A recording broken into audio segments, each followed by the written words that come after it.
नमस्कार, मैं हूं आपके साथ आस्था कौशिक। लोकसभा में वंदे मातरम की 150वीं वर्षगांठ पर विशेष चर्चा की शुरुआत करते हुए पीएम मोदी ने गीत की सांस्कृतिक धरोहर, आजादी के आंदोलन में उसकी प्रेरक शक्ति का जिक्र किया। पीएम मोदी ने अंग्रेजों को बांटो राज करो नीति के खिलाफ उसकी मजबूती को रेखांकित किया और उन्होंने कहा कि वंदे मातरम आज भी नए भारत की ऊर्जा, एकता और संकल्प का आधार बना हुआ है। प्रधानमंत्री ने यह भी कहा कि कांग्रेस ने वंदे मातरम के टुकड़े किए, ये उसका तुष्टीकरण की राजनीति को साधने का तरीका था। तुष्टीकरण की राजनीति के दबाव में कांग्रेस वंदे मातरम के बंटवारे के लिए झुकी और इसीलिए कांग्रेस को एक दिन भारत के बंटवारे के लिए भी झुकना पड़ा। कांग्रेस ने आउटसोर्स कर लिया है। दुर्भाग्य से कांग्रेस की नीतियां वैसी की वैसी हैं।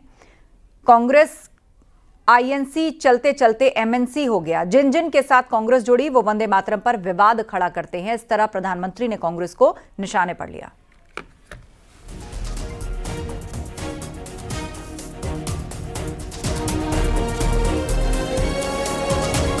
कि 26 अक्टूबर को कांग्रेस ने वंदे मातरम पर समझौता कर लिया।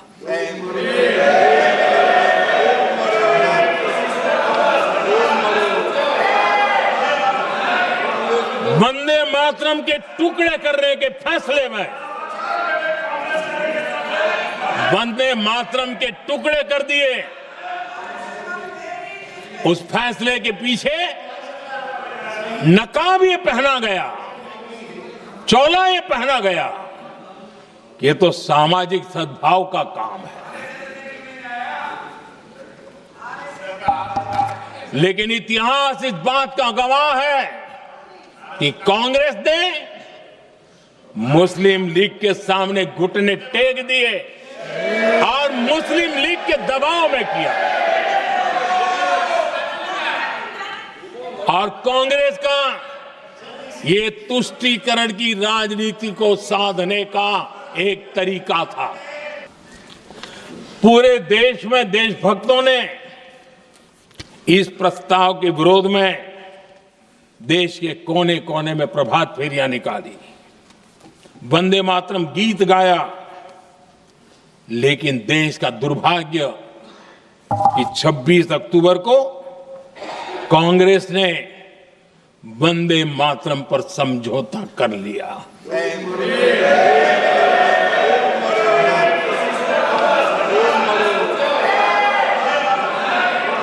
वंदे मातरम के टुकड़े करने के फैसले में, वंदे मातरम के टुकड़े कर दिए। उस फैसले के पीछे नकाब ये पहना गया, चोला ये पहना गया कि ये तो सामाजिक सद्भाव का काम है। लेकिन इतिहास इस बात का गवाह है कि कांग्रेस ने मुस्लिम लीग के सामने घुटने टेक दिए और मुस्लिम लीग के दबाव में किया। और कांग्रेस का ये तुष्टीकरण की राजनीति को साधने का एक तरीका था।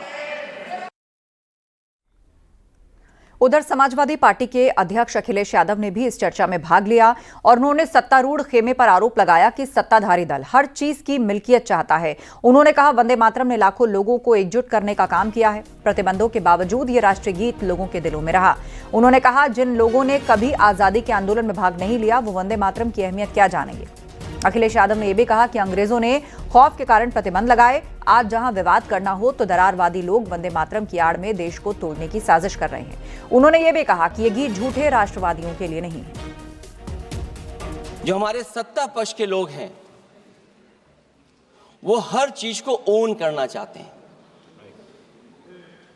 ये 150वें वर्ष में जब हम वंदे मातरम याद कर रहे हैं, बंकिम चंद्र चट्टोपाध्याय जी को हम याद कर रहे हैं कि उन्होंने इतना महान गीत हमें दिया है।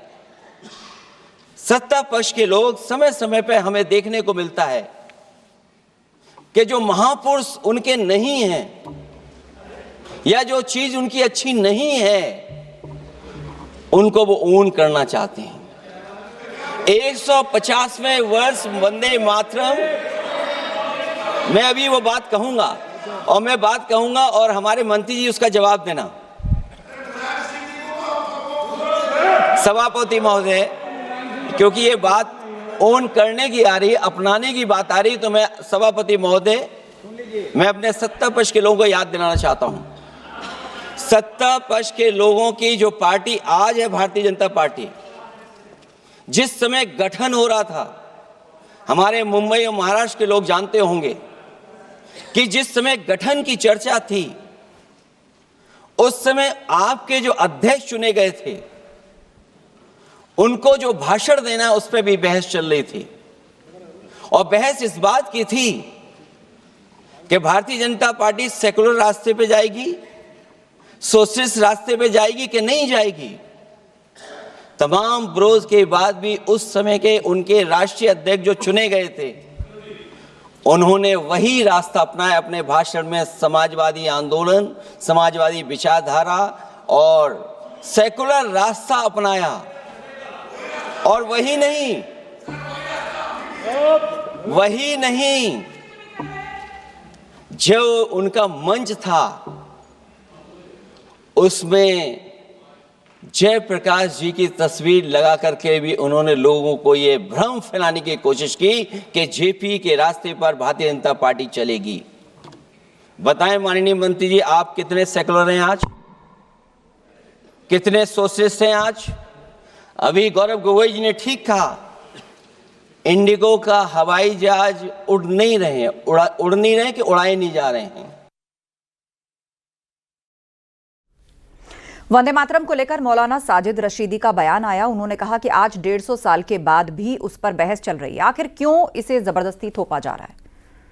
वंदे मातरम के नाम से जाना जाता है, आज 150 साल के बाद फिर उस पर बहस छिड़ गई है।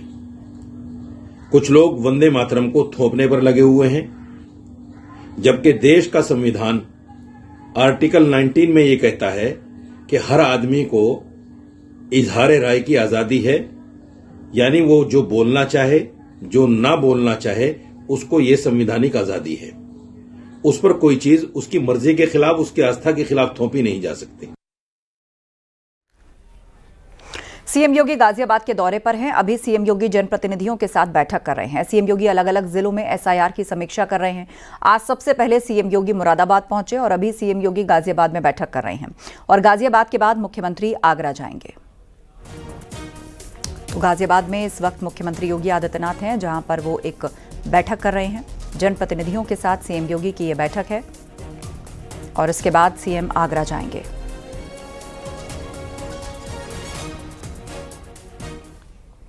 घुसपैठियों पर सीएम योगी की सख्ती। सीएम योगी ने सोशल मीडिया पर लिखा, यूपी में घुसपैठियों पर निर्णायक कार्रवाई शुरू। सीएम योगी ने लिखा, मेरे सम्मानित प्रदेशवासियों, माननीय सर्वोच्च न्यायालय ने एक प्रकरण की सुनवाई के दौरान अत्यंत महत्वपूर्ण टिप्पणी की है कि घुसपैठियों के लिए लाल कालीन नहीं बिछाई जा सकती।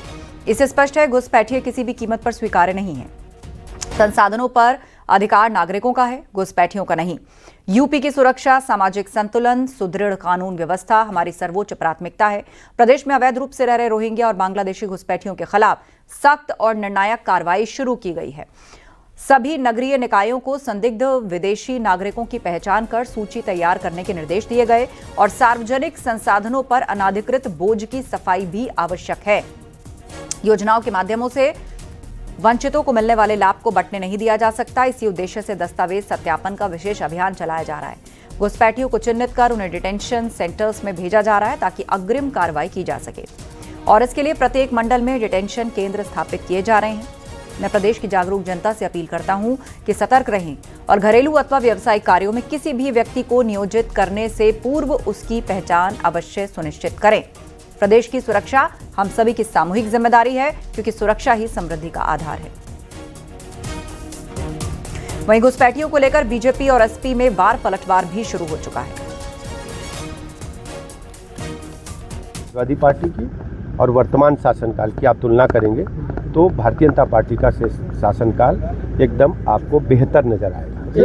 एसआईआर को लेकर विपक्ष सवाल कर रहा है। देखिए, एसआईआर को लेकर के विपक्षी इसलिए परेशान है कि बिहार में एसआईआर जब हुआ, उसके उपरांत विधानसभा के चुनाव हुए, लगभग 65 लाख वोट जो अवैध थे, घुसपैठियों के थे, मृतकों के नाम दर्ज थे या छोटे बच्चों के नाम दर्ज थे, उनके नाम निर्वाचन आयोग ने पृथक किए मतदाता सूची से।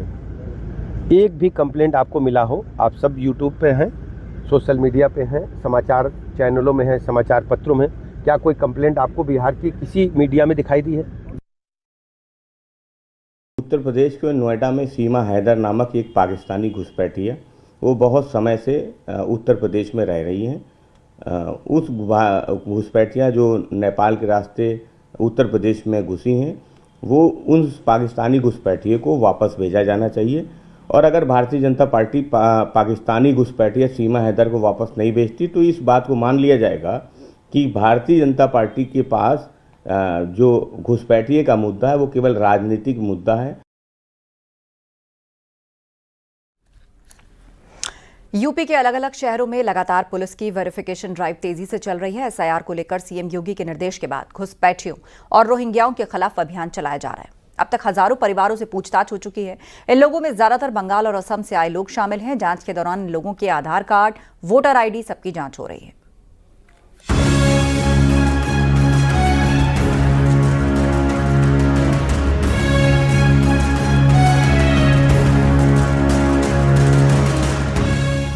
सुरक्षा एजेंसियों के इनपुट पर यूपी पुलिस और सुरक्षा एजेंसियों के साझा अभियान में रोहिंग्या और बाहर प्रदेशों से आए लोगों की पहचान के लिए सत्यापन अभियान चलाया जा रहा है। जो भी बाहरी आया है उसका वेरिफिकेशन किया जा रहा है। जांच एजेंसियों के लोग झुग्गियों में भी जाकर पड़ताल कर रहे हैं। इसमें यह भी देखा जा रहा है कि इनकी तरफ से कौन कौन लोग आपराधिक गतिविधियों में लिप्त रहे हैं या असामाजिक गतिविधियों में लिप्त रहे हैं, और इसका एक डाटाबेस जनपद स्तर पर तैयार करवाया जा रहा है। कोई ऐसा व्यक्ति यदि मिलता है जिसके पास आईडी नहीं है या फर्जी आईडी उसने बनाया है, सत्यापन के बाद ये सामने आता है तो इस पर विधिक कार्रवाई भी की जाएगी। इसमें बरेली के एसएसपी अनुराग आर्य ने बताया कि खुफिया एजेंसियों के साथ कुल 29 टीमें हर थाना क्षेत्र में घर घर तलाश कर रही हैं। टोटल 28 थाना क्षेत्र हैं जिनमें हमारी टीमें गठित की गई हैं और उसके साथ साथ एक COLIU की टीम है। तो ये टोटल 29 टीम्स हैं जो इस वेरिफिकेशन अभियान में लगी। जो ऐसे लोग पकड़े जाएंगे, घुसपैठिए मिलेंगे तो उनके लिए कहाँ रखा जाएगा, क्या कुछ उसके आगे कार्रवाई? उसकी MHA की गाइडलाइंस है कि अगर कोई बांग्लादेशी इस तरह का मिलता है तो उसका वेरिफिकेशन कराया जाता है कि बांग्लादेश का नागरिक है या नहीं है। उस वेरिफिकेशन के दौरान उसको एक डिटेंशन सेंटर में रखा जाता है जहाँ कोर्ट की गाइडलाइंस के अनुसार सब तरह की फैसिलिटीज होती हैं। मुजफ्फरनगर में भी डीएम और एसएसपी सड़कों पर उतरकर मतदाता सूची के लिए शुद्धिकरण के लिए डोर टू डोर अपील करते नजर आ रहे हैं। अब तक हजारों परिवारों से पूछताछ हो चुकी है। इन लोगों में ज्यादातर बंगाल और असम से आए लोग शामिल हैं। भारत निर्वाचन आयोग के निर्देशों के क्रम में हम लोग मतदाता सूची का पुनरीक्षण करा रहे हैं। उसी के क्रम में मैं और हमारे एसएसपी साहब हम लोग घर घर जाकर के यहाँ लोगों से अपील कर रहे हैं कि सभी अपना फॉर्म भर दें समय से, और जिससे किसी का जो अर्ह मतदाता है उसका नाम मतदाता सूची में आने से न छूटे। जांच के दौरान इन लोगों के आधार कार्ड, वोटर आईडी कार्ड सबकी जांच हो रही है ताकि पता लगाया जा सके कि ये लोग कहीं किसी अवैध गतिविधि में शामिल तो नहीं हैं। Bureau report, news 18। Uttarakhand Congress से जुड़ी बड़ी खबर है। कांग्रेस के बड़े नेताओं को दिल्ली बुलाया गया। गणेश गोंदियाल, हरीश रावत दिल्ली बुलाए गए। हरक सिंह रावत, प्रीतम सिंह, करण महारा भी दिल्ली बुलाए गए। कल पार्टी आलाकमान के साथ मीटिंग होगी। हरक सिंह प्रकरण पर हो सकती है बातचीत, सूत्रों से खबर मिल रही है। सुनील नवप्रभात से अपडेट लेते हैं। जी सुनील, क्या अपडेट, पर्दे के पीछे क्या खबर है? देखिए, जिस तरह से पिछले कुछ दिन से कांग्रेस के जो चुनाव प्रबंधन कमेटी के चेयरमैन है हरक सिंह रावत, उनका जो विवादित बयान था उसको लेकर हो हंगामा मचा हुआ है। और सिर्फ उत्तराखंड में ही नहीं बल्कि इस बयान के बाद पंजाब में भी खासी हलचल है। और जिस तरह से पंजाब कांग्रेस के कई सीनियर लीडर्स ने, पंजाब कांग्रेस के प्रभारी ने बाकायदा हाईकमान को लेटर लिखा और उन्होंने कहा कि इस मामले में सख्त कार्रवाई होनी चाहिए। और माहौल विपरीत होता देख अब कांग्रेस हाईकमान ने कांग्रेस के आला नेताओं को कल दिल्ली बुलाया है। हालांकि कांग्रेस के नेता स्पष्ट तौर पर ये बात नहीं कह रहे हैं कि केवल इसी मामले में बुलाया गया है, लेकिन ये कांग्रेस के प्रदेश अध्यक्ष ने इस बात की पुष्टि की है कि तमाम नेताओं को, चाहे वो हरीश रावत हो, प्रीतम सिंह हो, हरक सिंह हो या फिर करण मारा हो, इन सभी लोगों को कल दिल्ली बुलाया गया है। तो माना जा रहा है कि इसके पीछे यही मामला है कि किस तरह से इस मामले को टैकल किया जाए और कांग्रेस नेताओं को एक नसीहत भी दी जा सकती है कि इस तरह की बयानबाजी न करें, क्योंकि 2027 का चुनाव नजदीक है, पार्टी को चुनाव में जाना है और इस तरह की अगर बयानबाजी होती है तो कांग्रेस के लिए एक बड़ा धक्का कांग्रेस को लग सकता है। तो इसको लेकर ये मीटिंग बताई जा रही है कि कल दिल्ली में होने वाली है। जी बिल्कुल, और कल आला कमान से मीटिंग होने वाली है और इसीलिए सभी को दिल्ली बुलाया गया है। और बिल्कुल आप नजर बनाए रखिए। जानकारी के लिए शुक्रिया सुनील आपका।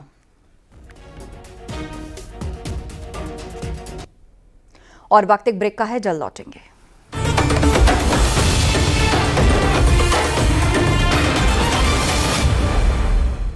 आप देख रहे हैं न्यूज़ 18 उत्तर प्रदेश उत्तराखंड।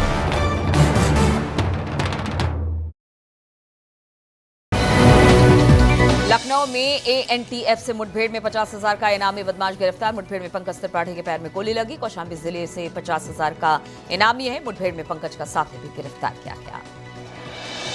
बुलंदशहर में चेकिंग के दौरान 20,000 के इनामी बदमाश के साथ हुई मुठभेड़। दोनों ओर से कई राउंड फायरिंग। इलाज के लिए जिला अस्पताल में एडमिट कराया गया। गाजियाबाद का रहने वाला है अल्फरूस, शातिर किस्म का ATM उठा।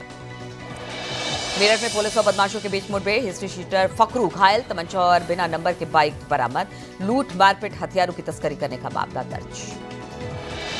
झांसी में ट्रैक्टर बेकाबू होकर गहरी खाई में गिरी। हादसे में एक युवक की मौके पर मौत। रास्ते में मोड़ पर बिगड़ा संतुलन, ट्रैक्टर के नीचे दबने से युवक की मौत हुई।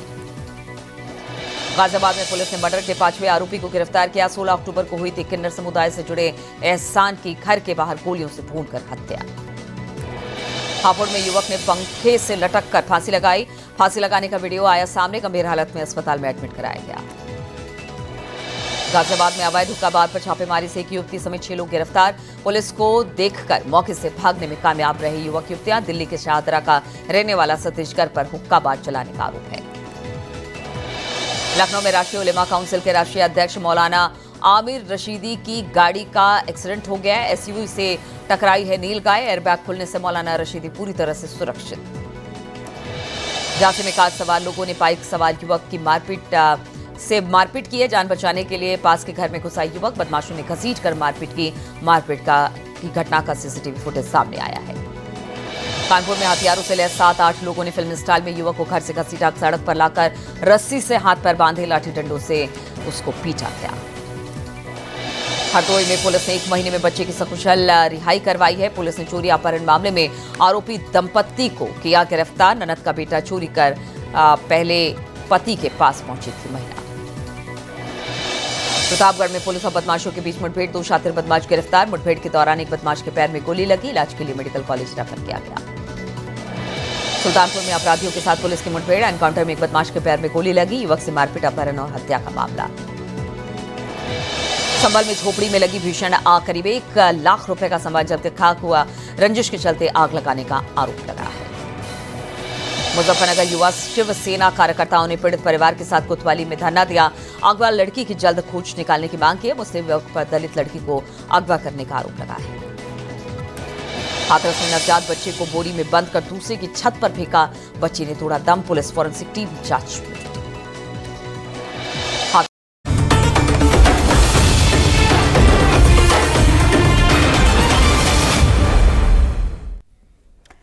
बीजेपी विधायक आकाश सक्सेना ने आजम खान पर तीखा वार किया। आकाश सक्सेना ने कहा कि आजम खान के खिलाफ सबूत सबके सामने है और वो अपने कर्मों की ही सजा भुगत रहे हैं।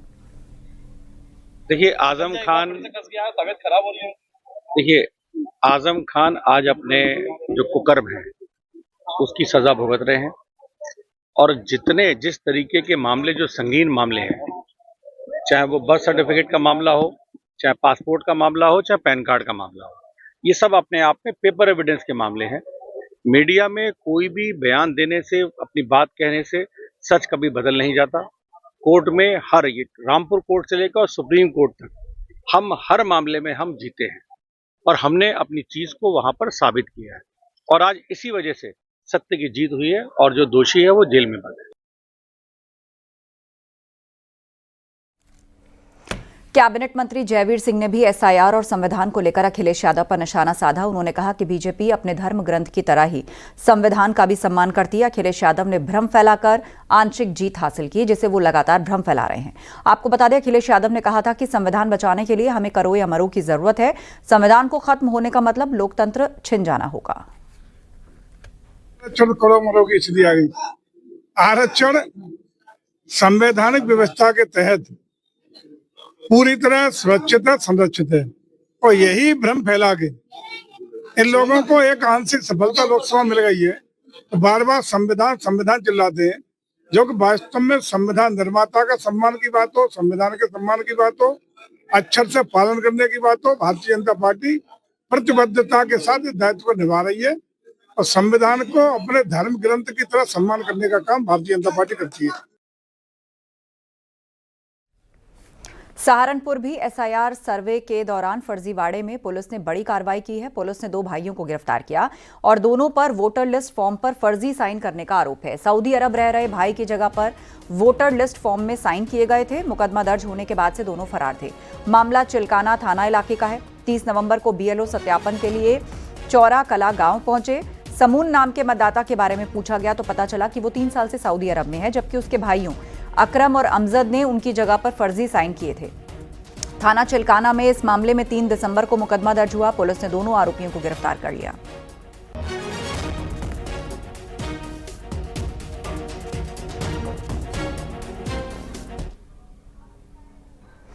इंडिगो संकट पर सुप्रीम कोर्ट ने तत्काल सुनवाई से इनकार कर दिया। 1000 से ज्यादा फ्लाइट्स के कैंसिल होने पर सुप्रीम कोर्ट ने कहा कि सरकार खुद मामले में संज्ञान ले चुकी है। ये सरकार की ड्यूटी है, सरकार इसको देख रही है। आपको बता दें कि सुप्रीम कोर्ट के वकील नरेंद्र मिश्रा ने जनहित याचिका दायर कर पूरे संकट पर स्वतः संज्ञान लेने और तुरंत हस्तक्षेप करने की मांग की थी।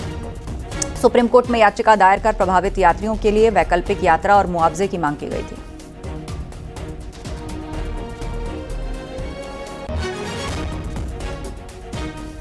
कि देखिए, इसमें मुझे जो जानकारी है, इसमें भारत सरकार इसमें कॉग्निजेंस ले रही है और भारत सरकार इसमें अच्छा काम कर रही है। मैंने बोला कि इसमें फिर कुछ डायरेक्शन दे दिया जाए, जिससे उनके केबिन में जो बैग जमा है, क्योंकि उसके बिना वो जा नहीं सकते कहीं भी छोड़ के। 7-7 दिन से लोग फंसे हुए हैं। साथ में यह भी मैंने रिक्वेस्ट किया है कि जो बच्चे हैं, माइनर्स बच्चे हैं, और उनके लिए खाने पीने की और जो वीमेन है उनके लिए कुछ व्यवस्थाएं करने की कोशिश की।